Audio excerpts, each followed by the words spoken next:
હાઈકોર્ટની ટકોર બાદ હવે ટ્રાફિક પોલીસ એક્શનમાં આવી છે અને ખાસ કરીને જે લોકો રોંગ સાઈડમાં આવી રહ્યા છે તેઓની સામે કાર્યવાહી કરવામાં આવી રહી છે। આપ જે દ્રશ્યમાં જોઈ શકો છો, અલગ અલગ વિસ્તારની અંદર પોલીસ દ્વારા ખાસ આ ડ્રાઈવનું આયોજન કરવામાં આવી રહ્યું છે અને જે પણ વાહન ચાલક છે કે જે રોંગમાં આવી રહ્યા છે તેની સામે કાયદેસરની કાર્યવાહી કરવામાં આવી રહી છે। આપણી સાથે પોલીસ ઇન્સ્પેક્ટર વીજી સાહેબ છે, આપણે તેમની સાથે વાત કરીશું।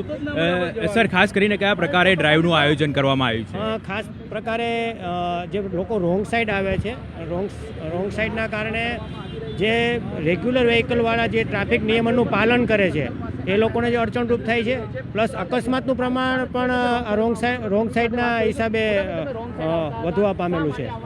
સર, કેટલા દિવસ સુધી આ ડ્રાઈવનું આયોજન કરવામાં આવશે અને કઈ રીતે કામગીરી કરવામાં આવશે? હાલ તો જે તમામ આખા શહેરમાં સીપી સાહેબની સૂચનાથી તમામ જગ્યાએ જે રોંગ સાઈડમાં વ્હીકલો અથવા રોંગ સાઈડમાં જે ફોર વ્હીલ લઈને આવે છે અને જે ટ્રાફિક નિયમોનું પાલન નથી કરતા એ તમામ લોકોને રોકવામાં આવશે અને આ ડ્રાઈવનું હાલ આયોજન 1 વીક માટેનું છે અને આગળ પણ પછી જો આમાં કોઈ ખાસ કરીને સુધારો નહીં આવે તો જે આગળ પણ આ ડ્રાઈવ ચાલુ રહેશે।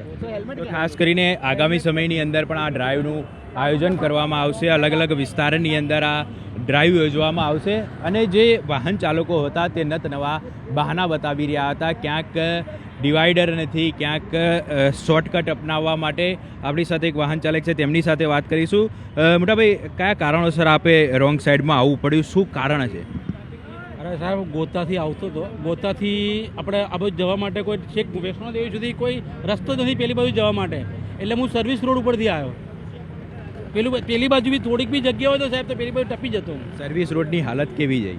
સર્વિસ રોડની હાલત નહીં સારી, તો બી ધીરે ધીરે મેં કીધું નીકળી જઈએ તો અહીંથી આમ રસ્તો કરી નીકળી જઈએ। આપ શું માનો છો, કટ હોવો જોઈએ, ના હોવો જોઈએ? તમે ટ્રાફિક જતો તો થોડો તો માઇનર તો કટ ક્યાંક તો હોવો જોઈએ, કે ટ્રાફિક એટલો બધો ગોતાઓમાં છે ને કે એની હદ નથી, કે કલાક તો તમારે અહીંયા ટ્રાફિકમાં જ થઈ જાય છે। ખાસ કરીને જે અલગ અલગ કારણોસર લોકો છે તે રોંગ સાઈડમાં આવતા હોય છે। અન્ય એક વ્યક્તિ છે, બેટા ભાઈ, કયા કારણોસર રોંગ સાઈડમાં આવ્યા? वो उधर से निकला तो वो रास्ते पे ट्रैफिक था, इसी वजह से। अच्छा, ट्रैफिक था इसलिए रोंग साइड में आए तो एक्सीडेंट हो जाता तो? वो तो सही बात है, वो तो सही बात है। અલગ અલગ બહાના હેઠળ લોકો આ રોંગ સાઈડમાં આવી રહ્યા છે, પરંતુ પોલીસ દ્વારા ખાસ ડ્રાઈવનું આયોજન કરવામાં આવ્યું છે અને આ તમામ લોકો સામે કાર્યવાહી કરવામાં આવી રહી છે। એકચ્યુઅલી મારે જવાનું હતું ઓલી બાજુથી અને હું રોંગ સાઈડ સર્વિસ રોડ ઉપર જ જતો હતો, પછી આગળ સાહેબ ઊભા હતા, ખબર નહીં મને, તો આના માટે બહુ સારું છે। આજે સાહેબે સલાહ આપે છે અમને અને સાહેબે બહુ સારું વ્યવસ્થા અને સારી સસ્તા એટલે અમારા માટે ફાયદોકારક માટે અમને રાખે છે।